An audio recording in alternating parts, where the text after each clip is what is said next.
We'll just say Headless. All right. Good morning, everybody. Hi. Hello. Hopefully you're in the right place. This presentation is about why we can't have nice things. 19 Drupal buzzwords to stop using in 2019. Just a brief introduction.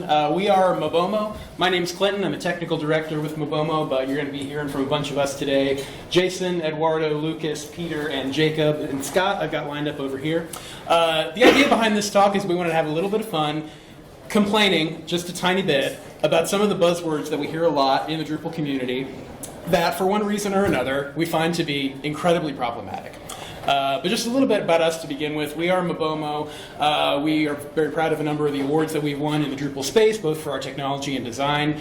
We do work for federal agencies, including NASA, USGS, NOAA. So basically, if you have a problem that involves Drupal and the literal motion of a planet, we're literally the people who do that. Also, we're hiring. If you're any kind of Drupal engineer, designer, etc., please come to our table, drop off a resume if you like money. That being said, here today to talk about buzzwords. Let's lay down some definitions first. What is, in fact, a buzzword, and what maybe makes it something that you don't want to use in your everyday communications about technology? This is from the ultimate source of truth in the world, Wikipedia. A buzzword is a word or phrase that is either new in a vocabulary or already existing that becomes very popular for a period of time, right? But what makes it a buzzword is that it derives from a technical term that actually explains something. But buzzwords often have the meaning of that term removed, and they become fashionable through being used repeatedly to impress others, right? But the important part here is that they lack the original meaning that was injected into the word when it was conceived of. And the important thing to remember is that buzzwords don't simply appear. They don't organically grow into the vocabulary, into the vernacular that we use. They are created, and they're created for a particular purpose by a particular person or group of people, usually working within a business to generate profit as a means to generate hype for whatever business model they're trying to advertise. And this is precisely what makes them dangerous, right? And we actually need to look past the word itself, past the sort of popular usage in the vernacular, to determine what does that buzzword actually mean and what is the meaning behind it that we can then go back into and recover. This is our sort of favorite little cartoon about what, some of the dangers of using buzzwords, right? The focus this year should be blockchain. It'll change everything. Everyone's talking about it. The potential applications are endless. And then when you ask what it actually is, we move on to the next buzzword, right? So this is exactly the situation we're trying to avoid here. Why are buzzwords dangerous? Well, because they're often used without context, right? They don't adequately communicate the meaning that they represent, and therefore they lead to easy misuse through repetition. You can be having a conversation with someone, trading buzzwords back and forth, without anyone actually zoning in on what the meaning is of that term that you're repeatedly using. And buzzwords provide deceptively simple shortcuts to what are often complex technical subjects that require multiple words to understand. But instead of actually using complete sentences to describe the concept you're talking about, often people will use a buzzword either to cover up for their own lack of understanding of what that term is trying to convey, or to impress someone else, and that's really problematic. The one case in which buzzwords actually work is when both parties to a communication know exactly what the word means, which makes them irrelevant, right? Like if everybody is clued into the exact meaning of this buzzword, you don't actually have to use it because that meaning is assumed. But in every other situation, it actually makes them incredibly dangerous because you don't have a sort of equal understanding of what that term is supposed to mean. And again, because these buzzwords are intentionally created, they don't actually just spring up from nothingness, repeating them risks opting in to the creator's agenda, right? Which might not align with yours. Typically, there is some company that is trying to make money by spreading that buzzword and getting some sort of adoption in the marketplace, which might not be, necessarily the priority that you're trying to adopt for your organization. And finally, I think the biggest risk, especially if you're any kind of engineer or technologist, is that buzzwords add a tremendous amount of risk to technical conversations, right? Because the other party may have a very different idea of what you're talking about. If you agree that you're going to create a widget for your Drupal site, and that actually goes through this long development process and a lot of time and money is spent, and then it turns out at the end of that process, once you get into testing, that you have completely different definitions of what a widget is, that's incredibly problematic. problematic. But all it requires to actually get around that is to have a conversation in complete sentences about what you mean by that term. So without further ado, I'm going to hand it off to Jason Schulte, our VP of Engineering, to talk about our first buzzword. All right. Our first buzzword is data lake. So why can't we have it? Is your data center the size of a lake? Right? Are we talking about physical size of data? I mean, when we think of lake, it's obviously something should be really a large body of water. So are we talking about a large physical size? When we're using the word lake, what are we getting out of the word lake? How is it different from a data warehouse or any other big data buzzword, right? I mean, we talk about big data, obviously we know it means lots of data, but there's a lot of different buzzwords around just big data itself, and how is this buzzword different from any of those? Another reason, big data and some of the big data buzzwords kind of imply a schemaless or some amount of lack of structure to the data, right? But I mean, we're still at the end of the day, we're talking about digital data, not like handwritten paper usually, right? Or, actual physical pictures. So if it's going to be digital, it's going to have some amount of structure, even if it's not like adhering to a schema like a database. There's still going to be some amount of structure. And the word lake just gives you no idea of like what that structure may or may not be, right? I mean, we have things like if it's, files, and there's going to be a folder structure, or if it's formatted as JSON or XML, right? There's got to be some better way to describe this large amount of data rather than just calling it a lake. So, what nice thing can we have instead? An inventory, right? Do an inventory. What are the types of data? How much is there? You can measure it in terabytes, numbers of files, things like that. I mean, there's ways to inventory the type of data without using a buzzword. All right, our next one, AI. Right? So, it's kind of vague. What are you trying to solve? If you say you're going to throw AI at something, like what is the actual problem and how is AI actually doing anything about it? It relies on a lot of data, right? AI typically implies some amount of machine learning, so do you actually have that data yet? Or is it just, is it coming out of thin air? I mean, are we literally talking about Skynet here? Or, like Terminators, robots, whatever? And yeah, it relies on, every presentation I've seen on AI, it always talks about training, right? And the training has to come from somewhere. So who is doing the training, right? So when you talk about AI to problem solve anything, there's a lot of details I think that have to be worked out, and they're not usually talked about whenever that buzzword is thrown around. So I think what we can have instead is data analytics that don't have opinions on what some humans think other humans might want, right? So AI is like trying to predict stuff. Instead, we can have analytics that don't have an agenda or an opinion or a product that they're trying to sell, and we can actually use those to, help solve things and make decisions. Next one, Fullstack Engineers. This one's kind of a personal favorite of mine because I'm doing a presentation later today about hiring and recruiting engineering talent. So Fullstack Engineers, I think, is one of those bad buzzwords because it doesn't really accurately describe or take into account the fact that as engineers we have specialties and areas of expertise which are really important, right? Back end, front end, DevOps, security, networking, all that stuff. It's, you're implying that, with full stack, one person is able to do many things, right? But still, there could be a list of those many things. It doesn't mean, jack of all trades. And if it does, that's not necessarily great either, right? Jack of all trades, master of none. Sometimes, when we talk about full stack engineers, we may not even be talking about an engineer. It might be a business analyst, somebody who's helping to organize or gather requirements, things like that. Not necessarily somebody that's writing code, right? If we look at the actual job description or job requirements, we say full stack engineer. It's just not specific enough. So therefore, it's kind of lazy. What do you really need? Describe the actual job and have an engineer look at it and determine, is this actually what you want an engineer to be doing?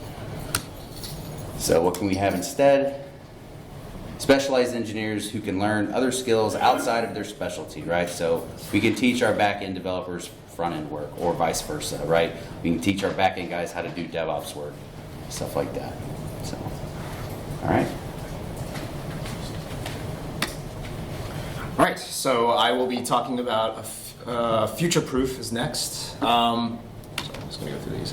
So Futureproof, why can't we have Futureproof? Because unless you're actually directly from the future, like you were sent from the future to tell us about our technology destructive path, that don't go that way, it's a bad idea, you're most likely lying if you know what you're doing, saying that you know where it's going. You could probably just think about how many D7 modules that work directly perfectly moving into D8. There were a lot of them, I'd assume, so future-proof is not a good thing to say. What the bad thing that really does is that it gives a false sense of security of what you will actually be doing in the future, right? You say, yeah, this is future-proof, we build it, we never have to worry about it again, we're done. But what we can do, this is actually a way to kind of glaze over the fact that we want a more flexible modular solution that we can adapt over time. So what can we have instead? We make plans, revisit them on a regular basis. Every update with a new version of Drupal, you should always, best practices, you should always check to make sure that your modules still work. Sometimes it breaks it, something happens. So keep those plans, look into them, always revisit them. Just make sure you don't keep them static and shove them away for the past, right? Next we have plug and play. Why can't we have it? Because it trivializes the needs of your users and stakeholders, right? Not all website requirements are the same, which you probably already know, and not all contrib modules are built on the same level of quality and fit every single thing that you need to do. So it really gives you a false sense of security of saying, yeah, I can just plug and play this into this system and it works exactly what you want, how you do it. Sometimes even the security requirements for your system may even destroy some of these contrib modules. So don't think about it that way, that you have to keep that, just say, like, yeah, we can totally plug and play it. We'll be done in 2 days, because that never happens. What can you do? Use the contrib modules, do some studying. Study, make a build out a baseline. Say, like, these contrib modules are a baseline, and we'll have to analyze them to figure out how much information or needs to go into it, or how much we have to build out into it. And then you can use that to start your Drupal site. Drag and drop. This is my favorite. Because I actually have... My story is that I actually had a client say to me when we were building out a new site, they said, can we just, on this specific page, can we just drag and drop Lego blocks and just build it however we want, and then change each single font in each block that we have to just do whatever we want with it? That's completely separate. Can I upload my own fonts into the site, and then we can drag and drop these different blocks? My blood pressure kind of shot up a little bit. So it kind of gave me a heart attack a little bit there. What we can do instead is kind of give them a flexibility, right? Say, there are places like Layout Builder, Panelizer, that kind of give them a flexibility, let them provide a lot of input into how they want their sites to be built. And then that way you can kind of work with them to build out their requirements, to kind of give them a bit more flexibility, while you can still continue to have control over your code, and just pretty much not have a nightmare looking site like in the MySpace time. So with that, I will go to Lucas, who will talk about blockchain. Okay. So blockchain is near and dear to my heart. It is a pretty cool technology, but I knew they went too far when I saw it on a news television broadcast. I have never heard of anyone talk about a sparse array on a news television broadcast. I have no idea why you would talk about blockchain. For those who, well, actually, first, who knows even the concept of what a blockchain is? Now, the next question is, who has any idea how a block gets added to a blockchain? So, quite rare, right? And so for those of you who don't know, blockchain is the technology that runs pretty much all the cryptocurrencies that you might have heard of, like Bitcoin or Ethereum or something like that. And the reason why we can't have it is because it's pretty much never the solution for the problem that is being presented, because most people don't understand what it is and how it would possibly work for their situation. customers don't understand what kind of timeline it would take in order to implement such a thing, and actually developers, if if an end user doesn't understand, or if the customer definitely doesn't understand, developers also don't understand what it would take to do so, because it's extremely rare to have any kind of successful implementation of a blockchain. Most blockchain implementations totally fail. And it's just the nature of it being such a new technology. So the only time that I see that you need something like a blockchain is when you have distributed parties that do not agree with each other, they actually hate each other, but they need to have some kind of a consensus on their information and on their data. So yeah, it does not play well with centralized governance. So if you have one organization that says, I want to rewrite history, or I want to change this piece of technology, like, that's really hard to do with blockchain. Like, if you want to keep control over your thing, that's going to be really hard to do with a blockchain technology. So what nice thing can we have instead? We can just use a normal database. Just find a AWS distributed global database and build your application on top of that instead of on a blockchain. Okay, so Headless. Headless is near and dear to my heart. I run Mobomo's, I believe, only Headless site, being nasa.gov. And why can't we have it? There's not really a good, clear definition of what it is. There's actually probably like 5 or 6 or 20 different ways to implement Headless. I mean, as an architect, I'm sure there's many different ways you can imagine this working. Absolutely will add cost due to more complexity, and this kind of plays into my next point. But the benefits, I would argue that the benefits for a headless thing only work when the customer truly understands what benefit they're getting out of headless. The benefit being that you could potentially upgrade just the front end or just the back end or whatever, and be able to potentially spend less money in the future. But getting those two things to work is extremely, you're having to do a lot of integration that otherwise would have come to you for free, especially with Drupal. You're not paying any kind of cost to integrate, to talk to the front end to the back end. It just all completely comes for free. So there's a massive cost associated with building a headless system, because you're essentially having to create your own API, roughly. So what nice things can we have instead?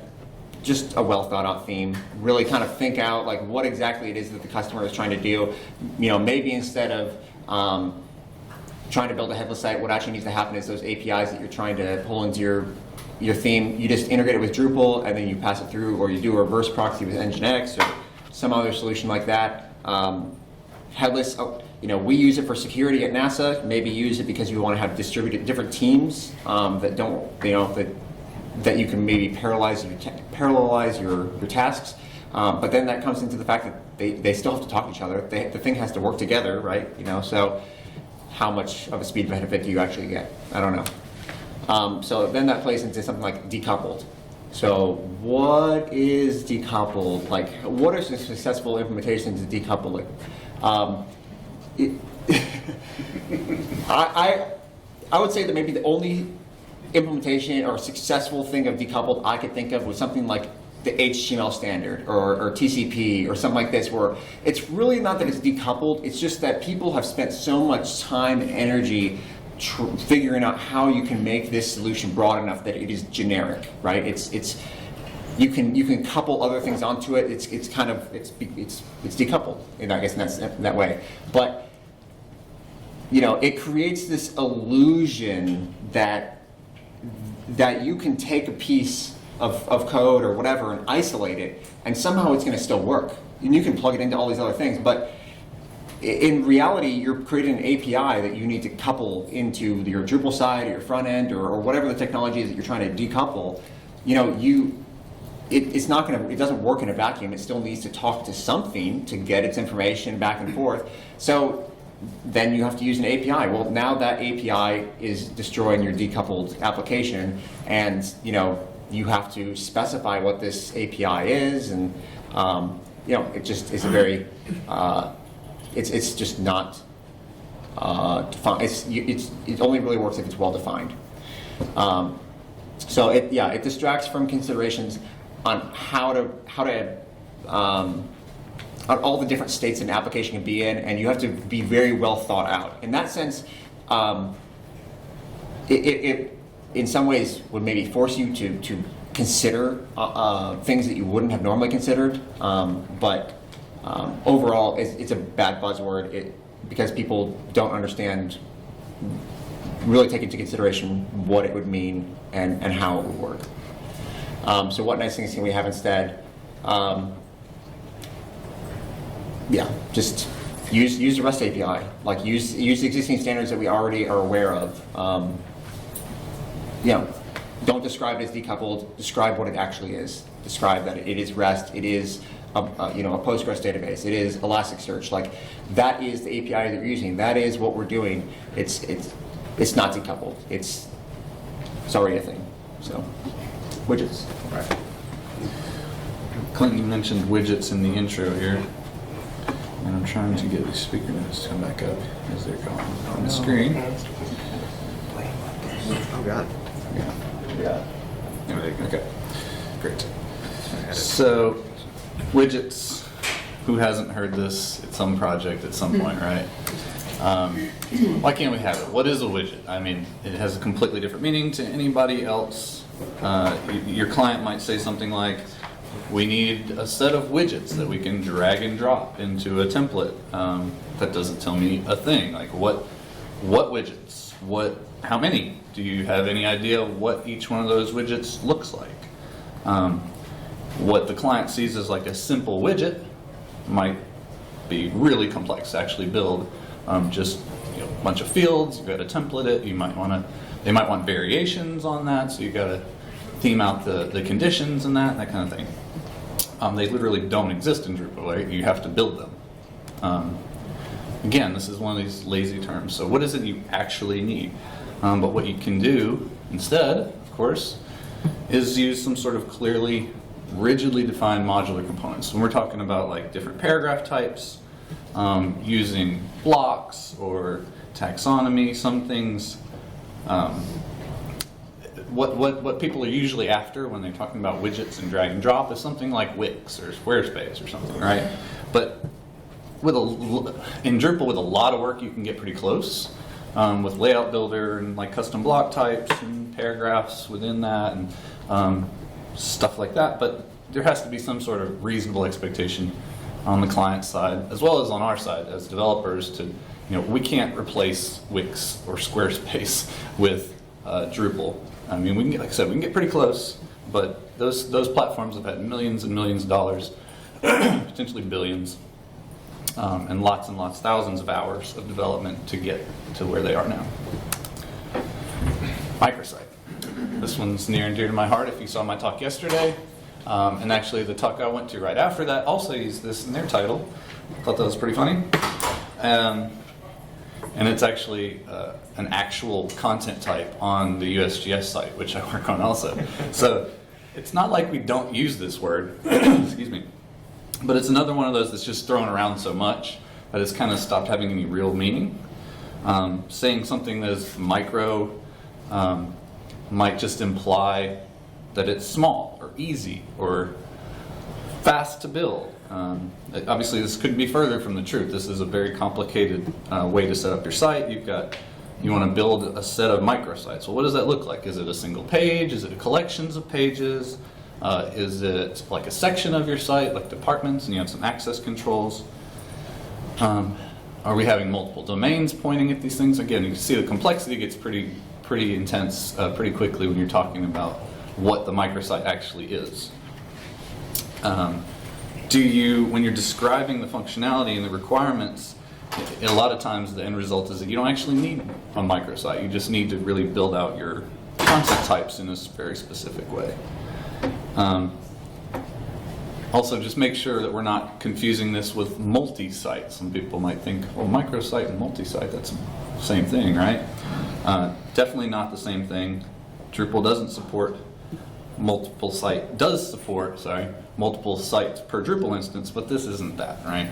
This is the idea of what we really were talking about is sort of discrete sections of your site, maybe using group or OG, again with domain or something like that to control.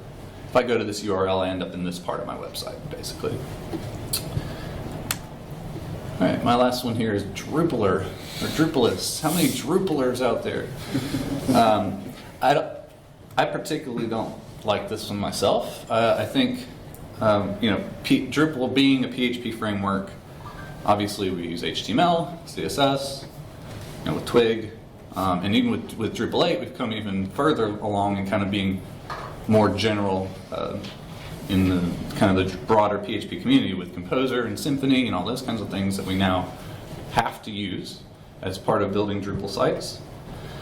And so while it suggests that Drupal is a unique technology, we know that it's not. There's lots and lots of PHP frameworks out there, and being a Drupaler automatically qualifies us in some ways to be able to work on those because we know PHP, we know HTML, CSS.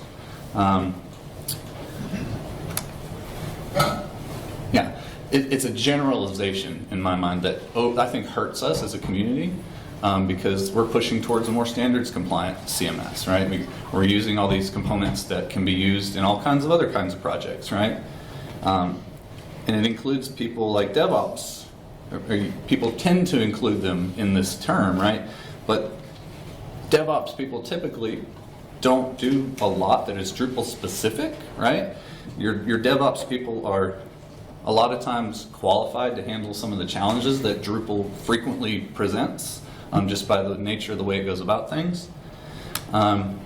So instead, let's talk about just software engineers, or maybe Drupal developers if you have to. But I think calling ourselves Drupalers or Drupalists kind of sells us short. The idea is that we are definitely a broader skilled set of folks. We're software engineers. We're more marketable than just Drupal. Now, if Drupal comes up in a product or a proposition for a project, it definitely gives you a leg up because you have experience with Drupal and that kind of thing. But overall, I think it's more of a term that hurts us than helps us. Eduardo. Hi, everyone. So, key performance indicators, or KPIs. In most cases, it's used as a way of measuring performance, but you don't actually specify why. So it becomes something overly specific, and that's not what actually you're trying to do, because you're skipping the whole process of understanding the whole flow you get to get the actual KPIs. So the first thing that needs to be done is understanding the business, the team, the project, understand what you have to work on, and then see what actual problem or challenge you see in the foreseeable future, right? And then try to see what values you can gather to just keep track of how it's going and see that you can manage properly the challenge or see how well they're facing it. So it's in a case-by-case scenario. So if it turns out really vague, the end result is that it becomes just data gathering. And it becomes confusing because you get all these different data related to traits of the team, project, organization, and you just don't know how to act on it. So instead of just throwing around ways of just tracking generic stuff, the idea is to understand the problem, plan ahead, and use the term correctly when it has this meaning of just be prepared for anything that will happen in the future, any challenge, any problem. And if not, you're just gathering data without any meaning, and it's just a waste of time. The next one, algorithm. So algorithm is probably the most generic word anyone can use on any technical conversation. It's so generic that someone could actually make the case that brushing your teeth is an algorithm. How it's used is mostly just when you have no idea how to actually explain to the client, or actually you might know the person that is using the word might not actually know how to do it. He's just say, oh, we'll get this done with an algorithm. So it's that generic. And does it really have a meaning for someone, in a technical conversation where you're deciding how to actually do stuff, to use just such a broad word as algorithm? Like in all cases, you can obviously think of something, another word that can actually get the explanation better than the word algorithm. So obviously it sounds good because it makes it seem like you know what you're doing, but it has so much implicit meaning behind the word that you could basically actually sell an algorithm, and be thinking of way many different things. So what can we have instead? Just basically explain how you're going to do it, because an algorithm can be so many things that you have to be more specific and tell the person you're talking to exactly what that entitles. Remember, there's always a better word for algorithm. Like, you can replace it probably with something much more explicit. And this last one is the definition of done. This is actually a word that has a more specific risk, because everyone can use it in the same room. There's different people there. You know, picture a designer, a developer, the PM. Everyone can have their own inside thought about what this entitles, right? And the problem with that is it leads to miscommunication. So the first thing that you need to do is get everyone in the table with the same idea of what this entitles. Once everyone is in accordance, just make sure that what you all agreed upon is actually doable. Like, you cannot set standards that cannot be reachable, such as 100% coverage or bug-free. Those just are things that will make stuff never get done, right? And finally, the idea of definition of done means that you don't need to revisit it. It's done. It's closed. You're done with that section. You just keep doing everything else and just present it to the client and you're done, right? That's never the case, especially in Drupal where everything just adds upon the previous stuff. So you always have to revisit that which is done. So what can you have instead is actually just keep track of how things are done, make sure that they're still done, and keep moving forward on a strong basis that you're done with all things. Another good idea is to be atomic about it. You cannot specify that you're done on a very big thing, but for example, you can specify the definition of done for an issue or a ticket within the ticketing system, what it entitles, the process to get it done and completed, but that's just a very atomic way to approach it. It's actually fairly straight and it can be done and it's useful. You just have to be sure that everyone in the table is on board with what it entitles and that everyone, is going through that process to get things done properly. And I think that's my last one. I guess. So Jacob, microservices. How are we finishing us up today? Jason, I just noticed that my badge says Fullstack Developer, which I thought was really funny. I'm Jacob. I'll be starting with microservices today. I think microservices is it's a pretty funny one to me. It's not a particularly well defined term. I feel like every agency needs beanbag chairs and glass-walled conference rooms like Google does, because Google is cool. Netflix has microservices, so does everybody else. But the reality is that a microservice architecture is really just trying to break up your code into little modular pieces, right?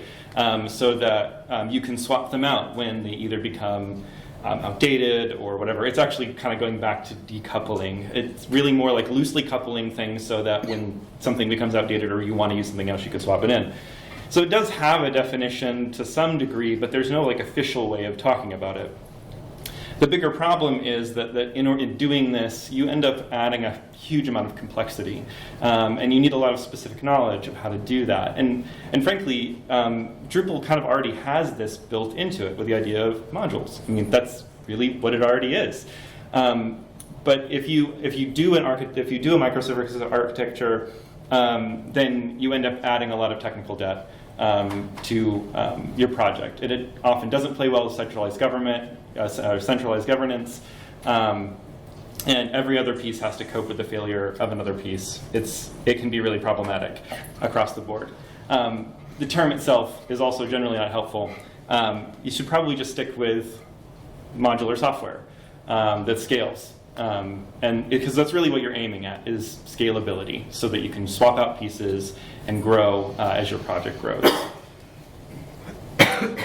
Cutting edge or bleeding edge. This one's really funny to me. Cutting edge basically means beta. Nobody honestly unless you're doing research, you don't want to be on the cutting edge. It's not really a good plan, especially in the government. It doesn't make, like, if you say we're on the cutting edge to anybody in the government, they're like, see you later.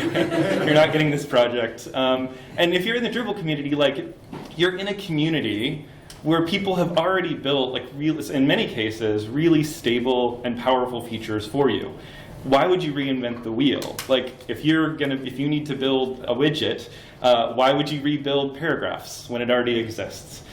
Just put paragraphs in, and if you need to modify it, then modify it. That's fine. I'm all about hacking Conjure modules. Just avoid hacking core. The amount of time and effort and testing it requires to make a stable product when you're on the bleeding edge of some technology is just, it's out of proportion most of the time with the project that you need to do. There may very well be a case where it's necessary, but in terms as a term, if you're trying to market yourself, this is generally a bad idea, particularly in the government and Drupal sector. Like, most of the time you want to go for is an established product that already has a community that you can rely on for the very minimum for documentation's sake. I've worked on far too many projects. Clinton and I have had many situations where there was no documentation and we had to work through lots of things like that. So it's never fun.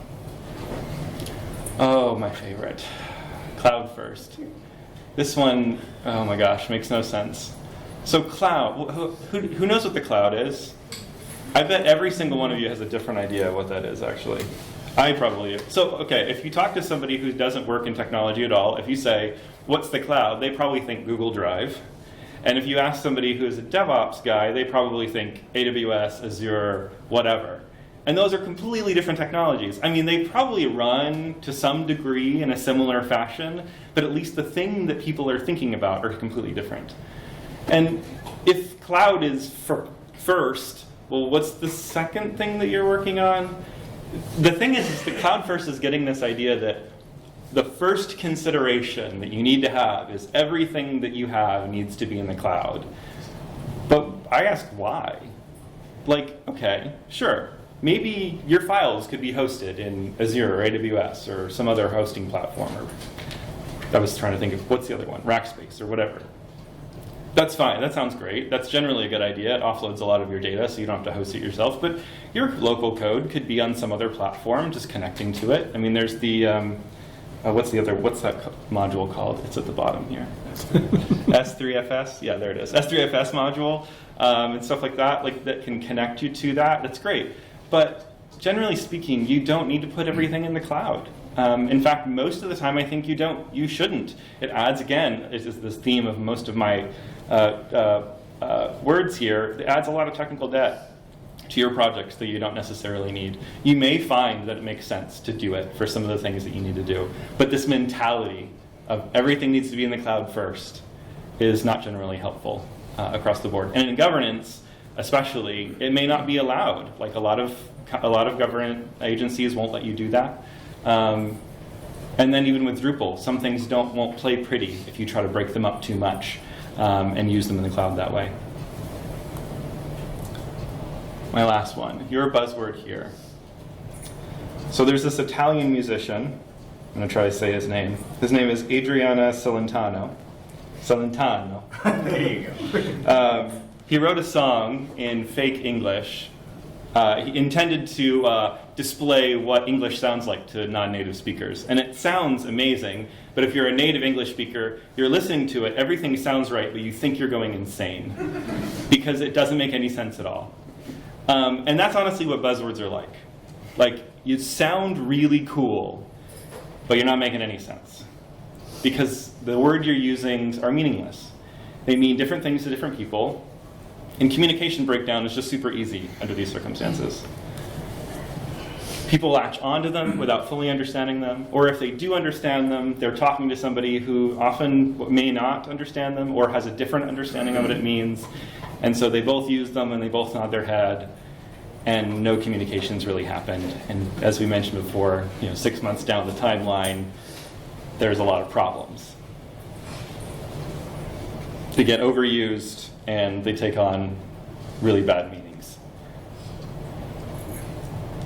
Use clearly documented, explainable solutions.